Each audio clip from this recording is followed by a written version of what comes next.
Hey, what's up? My name is Matt Dietz, and this is the Agency Launch Podcast. I am an active 17-year insurance agency owner, and I run a different shop than many of my peers. I've got 4,300 policies, and I have 2 staff members, and I have already made all the mistakes for you. So this podcast is to share with you all that I know. I come in and I record things as I think about them. I come in and I record things as they happen in my agency, and anything that I can think of that will help you, I come in and I share it. So I talk about sales and marketing and staffing and retention and everything that I know works in an agency like this. So I appreciate you listening, and let's get on with it.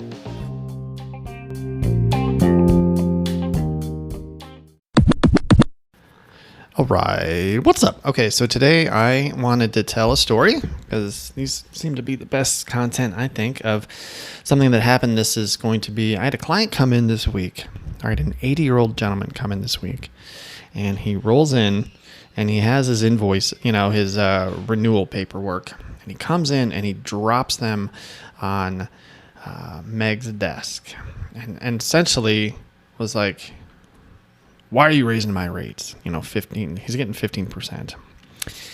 And I was like, oh God, here we go. Right. Like, I'm fine with just, can we agree to just treat people better? Like, I can't tell you how many times if the dude came in and said, hey Meg, I really need your help. Can you help me understand this? Instead of coming in with a full head of steam, I need your help. That's the line, people. All right. So don't treat my team like this, and I hate that. So he actually steps out for a moment. He goes and gets something in his car, and I step out and I was like, hey, Meg, he wasn't he was just being a jerk, right? He wasn't aggressive. It's not like she was being threatened or anything like that, but come on.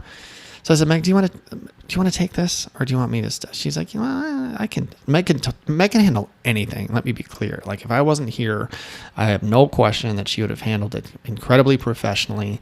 She would have taken care of it. It wouldn't have been a problem. She knows most of the talking points, and she will look for discounts and everything that I've trained her to do. She would rise above.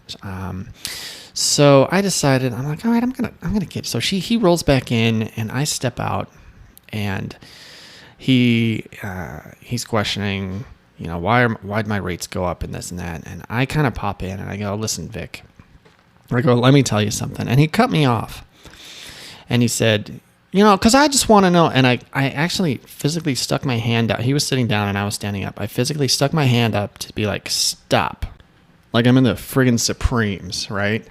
I was like, Vic, I didn't say stop. I just put my hand up. I said, Vic, let me just explain something to you really quick, okay? If you have any questions, just let me know when I'm done. And I walked him through it. I said, as far as homeowners policies go, and I told him what I've already taught you, but I was like, the price of building homes is up, the price to fix homes is up, and I just ran him through some scenarios.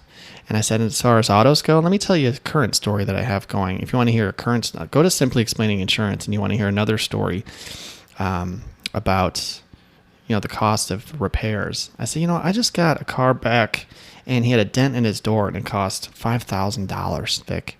I said, do you know how much windshields cost these days? And I'm, $800. Do you know how much these cost 5 years ago, 10 years ago, so-and-so, blah, blah, blah. Like, it's more. It's nothing personal. It's nothing to do with farmers. Meg didn't do it. This is an industry thing, and rates are going up because the cost of it. I mean, this is a conversation you're just going to have again and again and again. And I was a little, like, his tone, he completely, when I told him kind of firmly but professionally to be like, just let me get this out, okay?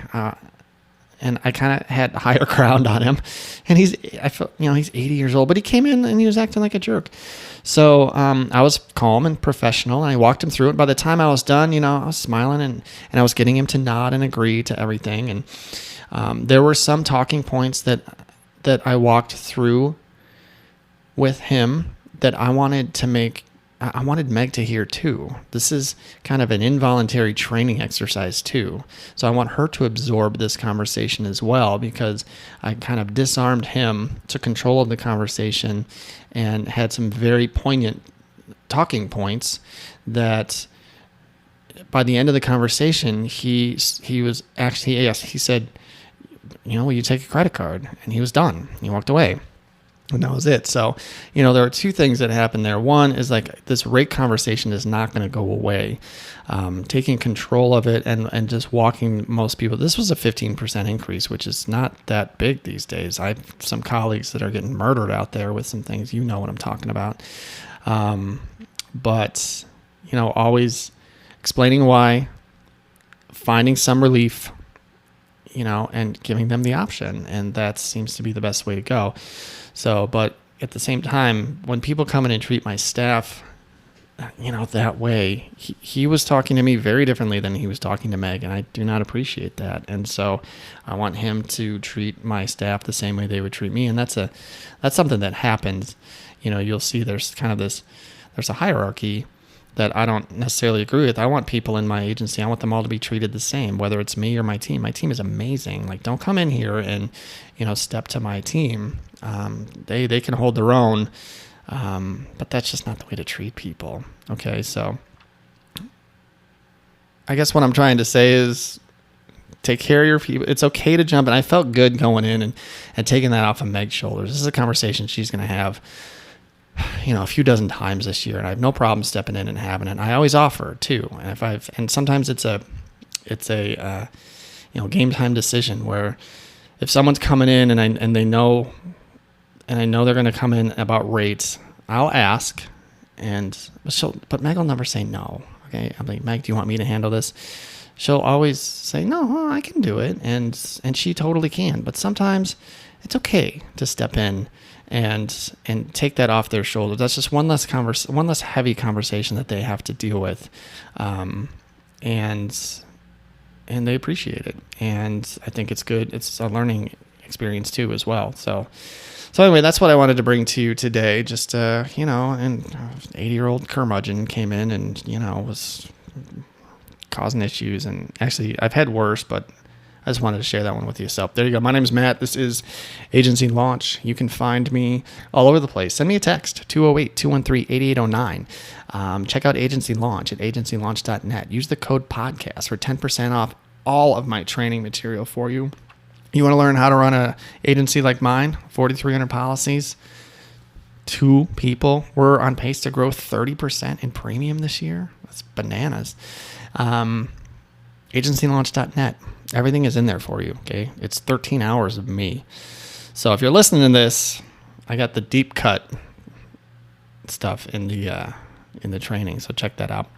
And I'm on LinkedIn and I think I said Instagram and Twitter at Dietz Agency. So I'm all over the place. Let's connect. Let me help you. Thank you so much for listening, and keep up the good work.